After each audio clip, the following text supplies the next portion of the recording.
Hello friends, welcome to my YouTube channel star Gaurav education. दोस्तों, आज हम आपको इस वीडियो में केमिस्ट्री के मोस्ट इम्पोर्टेंट ऑब्जेक्टिव बताएंगे। ठीक है, लगभग आपके 150 से 200 ऑब्जेक्टिव कंप्लीट कराए जाएंगे।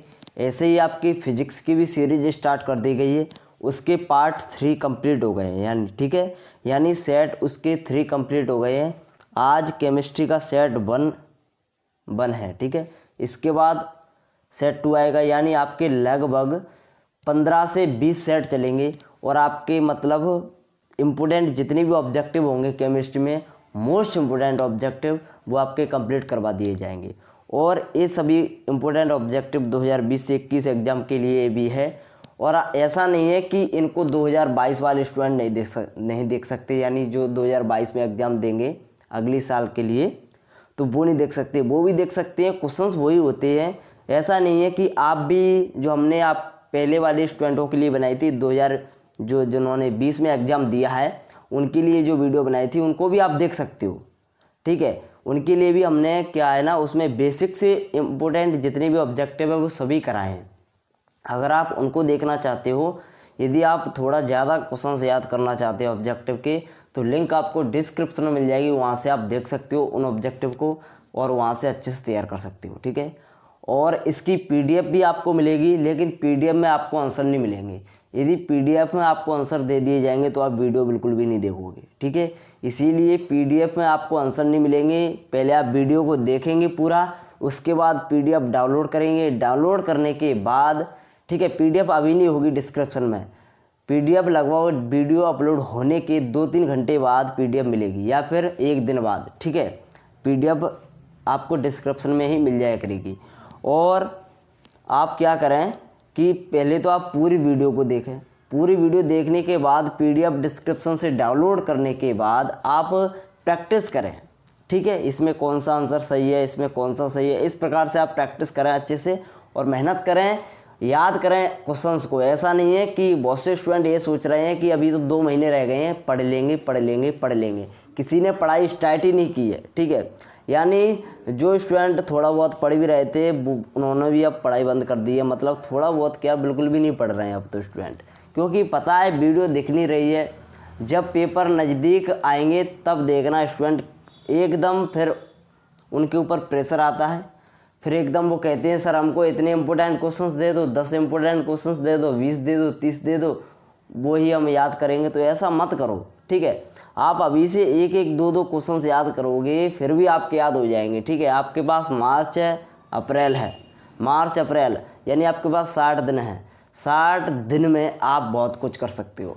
2-2 क्वेश्चंस भी याद करोगे तो आपके 120 हर एक सब्जेक्ट के क्वेश्चंस याद होंगे, और आपके 120 क्वेश्चंस आपको एग्जाम में 85 से 90 प्लस नंबर दिलवा सकते हैं। ठीक है, ऐसा ना सोचें अभी से पढ़कर भी, कई स्टूडेंट ऐसे हैं जो टॉप कर जाते हैं 2 महीने में भी, बिल्कुल करते हैं। आप अगर पढ़ना चाहोगे दिल से, पढ़ोगे दिल से, ठीक है, तो आप कर सकते हो, आप भी टॉप। अगर यदि आप आज से 7-8 घंटे डेली मेहनत करोगे तो आप भी टॉप कर सकते हो। ठीक है, और इम्पोर्टेंट क्वेश्चंस कुछ हम इसीलिए दे देते हैं ताकि स्टूडेंट पढ़ लिया करें। जिससे क्या होता है, जब इम्पोर्टेंट क्वेश्चंस आपको दे देते हैं तो आप क्या होता है, आपको अच्छा लगता है कि हाँ इम्पोर्टेंट क्वेश्चंस आ गए, तो आप उनको याद कर लेते हो। क्वेश्चंस तो वही रहते हैं, आप कहीं से भी पढ़ो क्वेश्चंस। ठीक है, चाहे हमारे इम्पोर्टेंट क्वेश्चन से पढ़ो या फिर और किसी के इम्पोर्टेंट क्वेश्चन से पढ़ो, या फिर आप किसी सीरीज से पढ़ो, या फिर हाँ ऐसा रहता है कि बुक से आप पढ़ोगे तो आप मतलब आपको बेसिक तो पढ़ना ही है। ऐसा नहीं है कि हम जो इम्पोर्टेंट क्वेश्चंस दे रहे हैं, देखो जो हम आपको इम्पोर्टेंट क्वेश्चंस दे रहे हैं वो याद कब होंगे, जब आपको बेसिक अच्छे से आता होगा। ठीक है, बेसिक आएगा तभी तो आप उनको याद कर पाओगे। इसीलिए बेसिक से भी क्लियर पढ़ते चलें, क्योंकि आगे आपको ऐसा नहीं है कि ये क्वेश्चंस याद करने पड़ेंगे, आगे आपका बेसिक ही आएगा। यानी जो आपके पास नॉलेज है वही काम आएगा। ठीक है, जो आपके रटाया हुआ कुछ काम नहीं आने वाला है, क्योंकि जो अपन रटते हैं ना वो भूल जाते हैं। इसीलिए चीज़ों को समझो। ठीक है, अगर आप समझोगे तो आपको काफ़ी लंबे समय तक वो चीज़ें याद रहती हैं। तो चलिए आज की इस वीडियो को शुरू करते हैं, ज़्यादा टाइम ना गवाते हुए।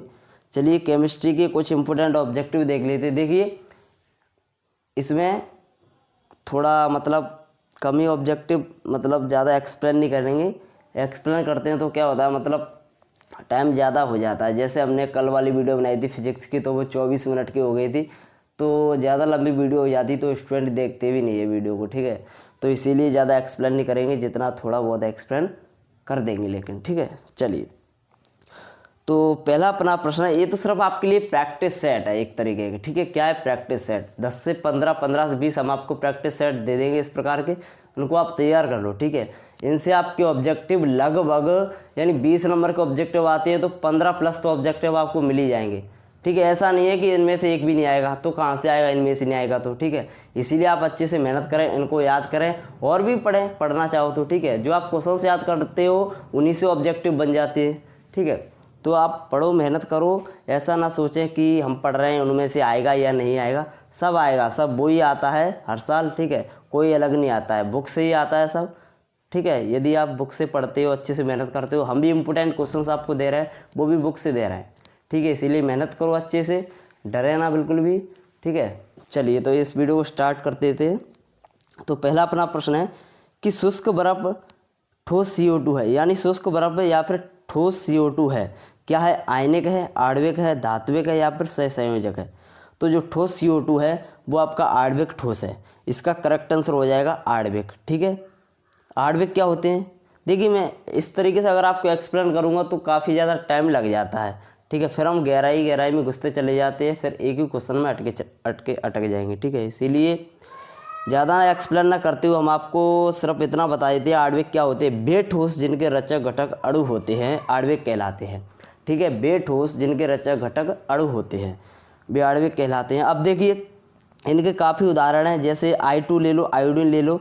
आयोडीन भी क्या है? एक आणविक है, आणविक ठोस है, ठीक है।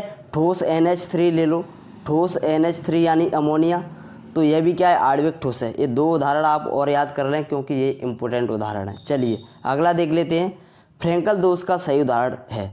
तो फ्रैंकल दोष का सही उदाहरण क्या है बताइए? तो फ्रैंकल दोष का आपका सही उदाहरण है AgCl, सिल्वर क्लोराइड, ठीक है। AgCl फ्रैंकल दोष के और भी उदाहरण हैं, AgBr, ठीक है। AgBr आपका फ्रैंकल दोष का उदाहरण है, और AgBr आपका सोटकी दोष का भी उदाहरण है, ठीक है।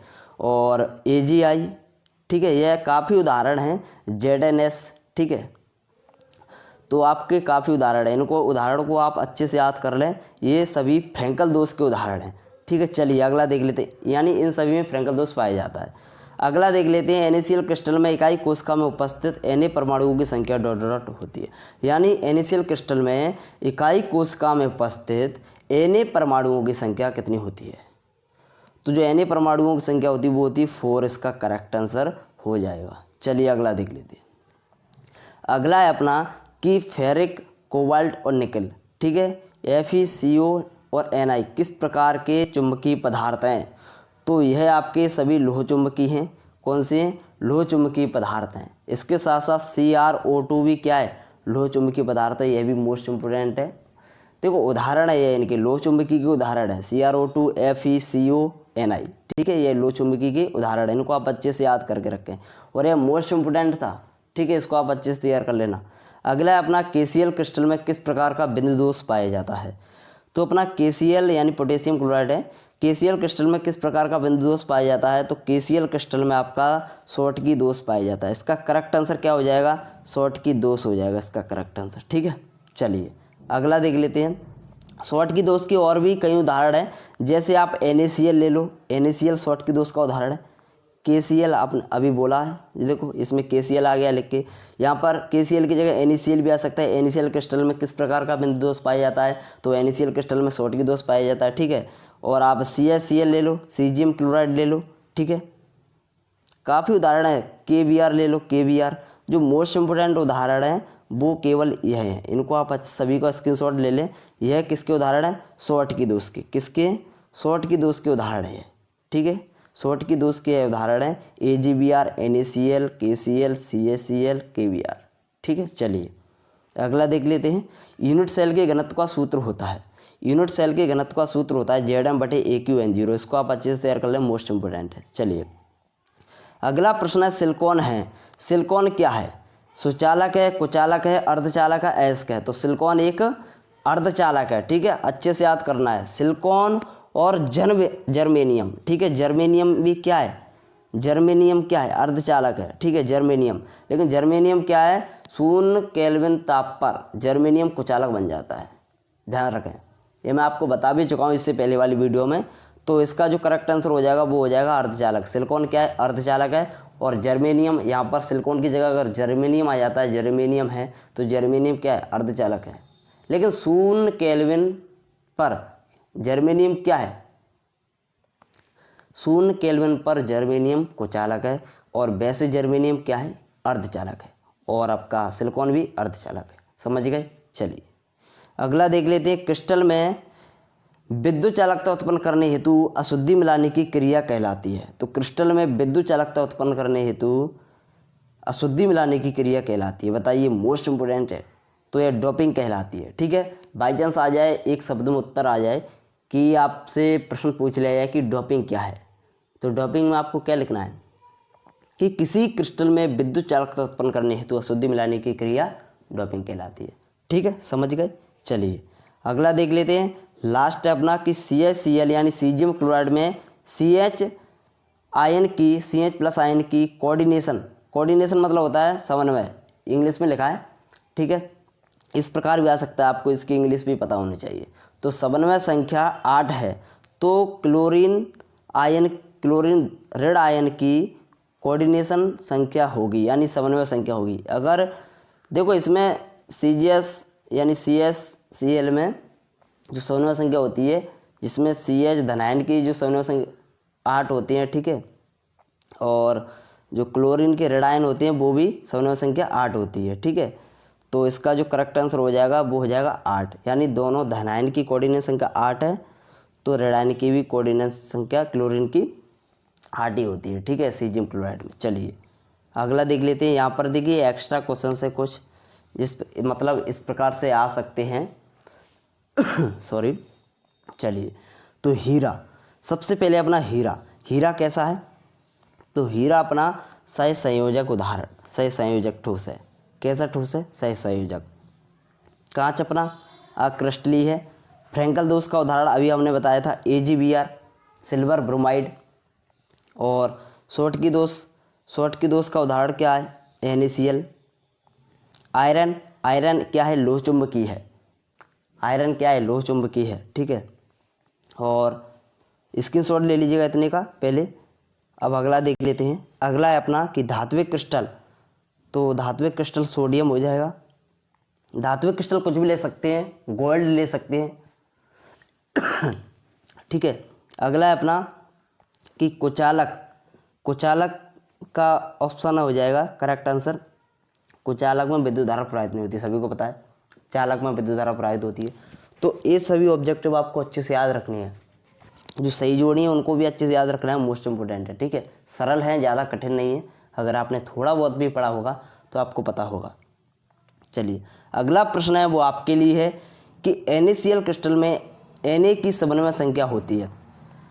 बताइए, सोडियम क्लोराइड में सोडियम की समन्वय संख्या कितनी होती है, आपको कमेंट बॉक्स में बताना है सभी स्टूडेंट को, ठीक है।